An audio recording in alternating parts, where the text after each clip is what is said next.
ഈശ്വരാധീനം നമുക്കുണ്ടച്ച. അതല്ല മോളെ, ആദ്യം ഞാനും വല്ലാതെ സംഭ്രമിച്ചു പോയി. ഡോക്ടർ സുരേഷിനെ കുറിച്ച് എനിക്ക് അത്ര വലിയ വിശ്വാസമൊന്നുമില്ലായിരുന്നു. പിന്നെ ഞാൻ നമ്മുടെ ഡോക്ടർ RK ഷേനായി ഫോണിൽ കോൺടാക്ട് ചെയ്തു. ലേറ്റസ്റ്റ് മരുന്നുകളൊക്കെയാണ് എഴുതി തന്നിരിക്കുന്നത് എന്ന് പറഞ്ഞതിന് ശേഷമായി എനിക്കൊരു മനസമാധാനമായത്.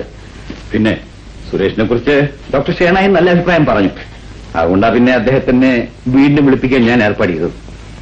അച്ഛൻ ഈ നിസ്സാര കാര്യത്തിന് ഇത്രയൊക്കെ ബഹളം ഉണ്ടാക്കി കളഞ്ഞല്ലോ. അതേ ഒരു MBBS ഡോക്ടറല്ലേ?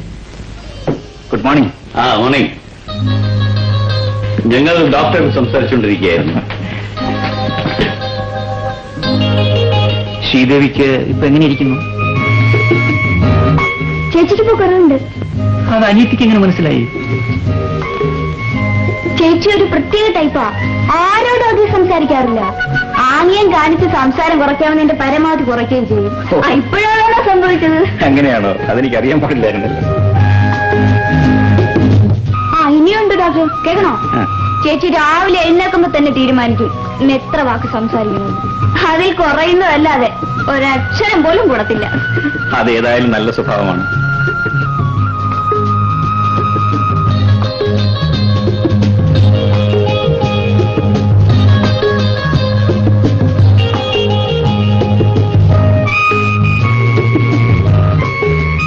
ഇനി ഇഞ്ചക്ഷൻ വേണ്ട, മരുന്ന് കൊടുത്താൽ മതി. അപ്പൊ ഞാൻ വരട്ടെ.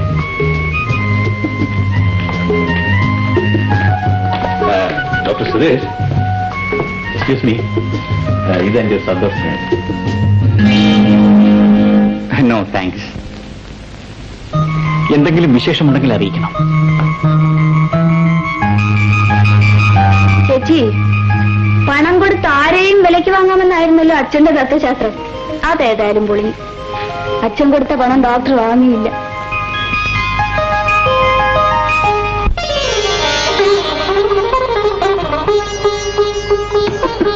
Good evening doctor. Good evening. ചേച്ചി ഡോക്ടർ സെലക്ട് ചെയ്തിരിക്കുന്ന സാരി നന്നായിരിക്കുന്നു അല്ലേ? Very nice. Thank you. Sari select ചെയ്യാൻ ഡോക്ടർ മിസ്സിസിനെ കൊണ്ടുവന്നില്ലേ? മിസ്സിസോ? എനിക്കൊരു അനിയത്തിയുണ്ട്, രാധ. നാളെ അവളുടെ പിറന്നാളാണ്. ഈ സാരി അവൾക്കുള്ള പിറന്നാൾ സമ്മാനമാണ്. ഈ സാരിക്ക് എന്ത് വിലയെന്നാ പറഞ്ഞത്? 650 രൂപ.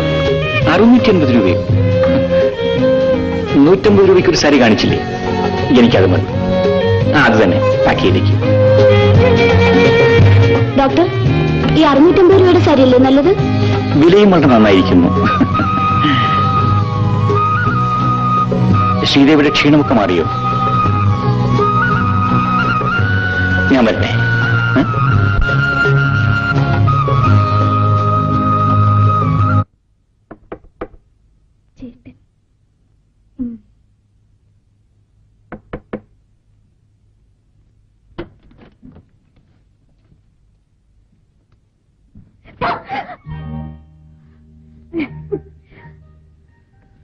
ഡോക്ടർ സുരേഷിന്റെ വീട്ടതല്ലേ? എന്റെ ചേട്ടനാണെന്ന് വിചാരിച്ച? അതെ. ചേട്ടൻ ഹോസ്പിറ്റലിൽ നിന്ന് വന്നില്ലല്ലോ? ഇല്ലേ, ഞാൻ രാധയെ കാണാനാ വന്നത്. എന്നെ കാണാനോ? എനിക്ക് മനസ്സിലായില്ല. ഞാൻ മുല്ലശ്ശേരിയിലെ വിശ്വനാഥിന്റെ മകളാണ്, ശ്രീദേവി. ഡോക്ടർ ജൗളിക്കടയിൽ വെച്ച് കണ്ടപ്പോൾ രാധയുടെ പിറന്നാളാണെന്ന് അറിഞ്ഞു. എനിക്ക് രാധയെ ഒന്ന് കാണണമെന്ന് തോന്നി. അതാ ഞാൻ ഇങ്ങോട്ട് വന്നത്. രാധ എന്നെ അവിടെ തന്നെ നിൽക്കുന്നത്. നീ വരൂ. രാധേ, എന്താ വല്ലാതെ നിൽക്കുന്നത്?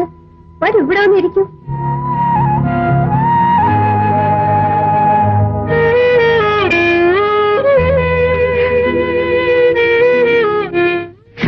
അയ്യോ, എന്താ പറ്റി? കാലം മടങ്ങിയോ?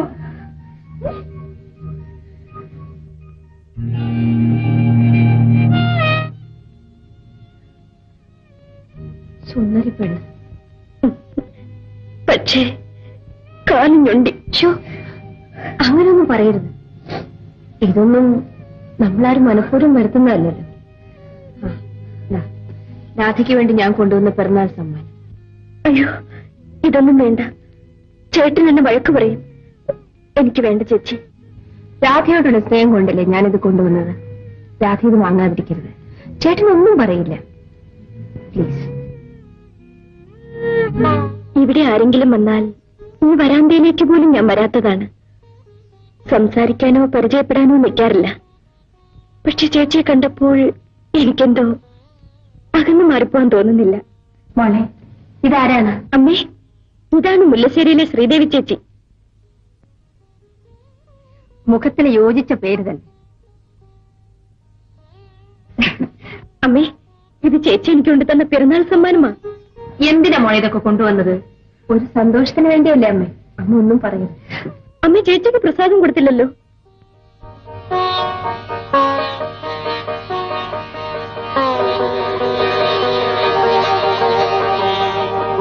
എന്നാ ഞാൻ പോട്ടെ.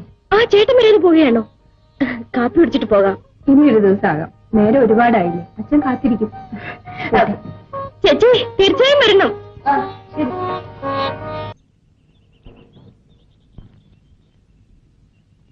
Excuse me.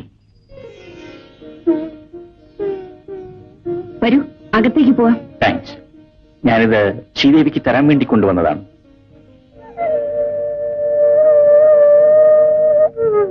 എന്താ ഡോക്ടർ ഇത്? ശ്രീദേവി എന്റെ അനുജത്തിക്ക് ഒരു സാരി കൊടുത്തില്ലേ? അതെ, ഞാനത് രാധയ്ക്ക് പിറന്നാൾ സമ്മാനമായി കൊടുത്താണ്.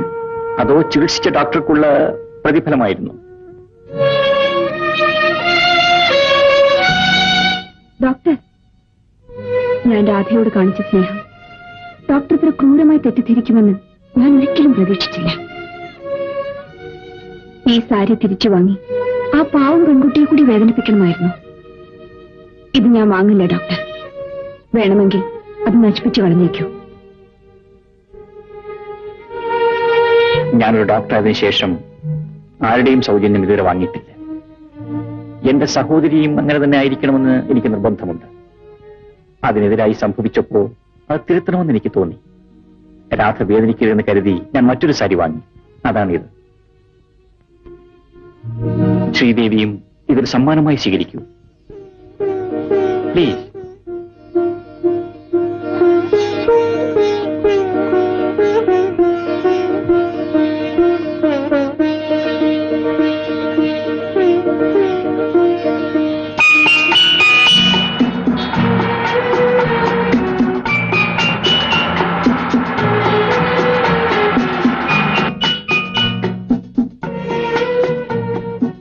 ഡോക്ടർ വീട്ടിലേക്കാണോ?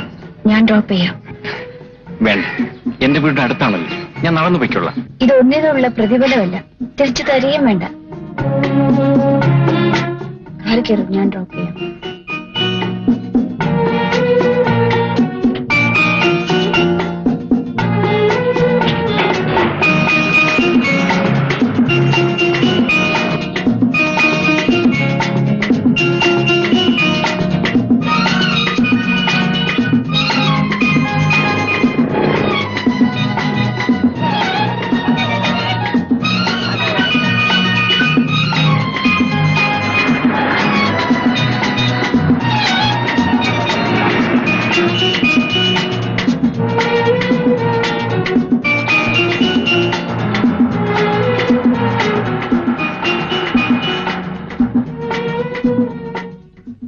എന്നെ വീട്ടിൽ ഡ്രോപ്പ് ചെയ്യാമെന്നല്ലേ പറഞ്ഞത്?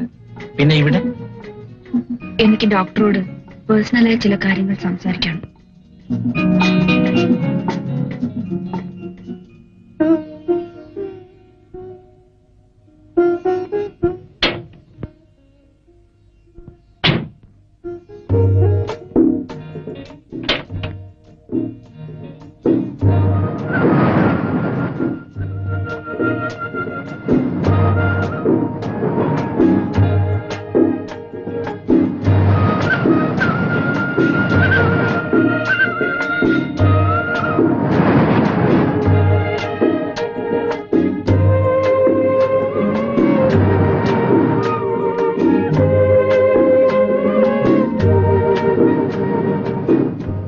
എങ്ങനെ തുടങ്ങണമെന്ന് എനിക്കറിയില്ല.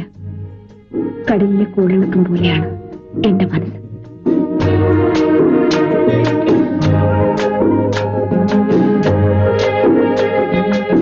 ശ്രീദേവിക്ക് എന്തോ മാറ്റം സംഭവിച്ചിട്ടുണ്ടെന്ന് തോന്നുന്നു. ഇത്ര പെട്ടെന്ന് ഇത് പറയേണ്ടി വരുമെന്ന് ഞാൻ പ്രതീക്ഷിച്ചതല്ല. എന്റെ ജീവിതത്തിൽ ഇനി മറ്റൊരാളുടെ ഭാര്യയാകാൻ എനിക്കാവില്ല. അതിന്റെ അർത്ഥം എനിക്ക് ഡോക്ടറെ ഇഷ്ടമാണ്. ശ്രീദേവി, പെട്ടെന്ന് ഈ തീരുമാനമെടുക്കുന്നതിന് മുമ്പ് എന്നെക്കുറിച്ചൊന്ന് മനസ്സിലാക്കേണ്ടതായിരുന്നു. ഞാൻ എല്ലാം മനസ്സിലാക്കി കഴിഞ്ഞു. ഈ തീരുമാനം പെട്ടെന്നെടുത്തതുമല്ല. ഇല്ല ശ്രീദേവി, എന്നെക്കുറിച്ച് മനസ്സിലാക്കിയിട്ടില്ല. കിടപ്പാടം പോലുമില്ലാത്ത ഒരു അധ്യാപകന്റെ മകനാണ് ഞാൻ. അമ്മയുടെ കണ്ണീരും കഷ്ടപ്പാടുമാണ് എന്നെ ഒരു ഡോക്ടറാക്കിയത്.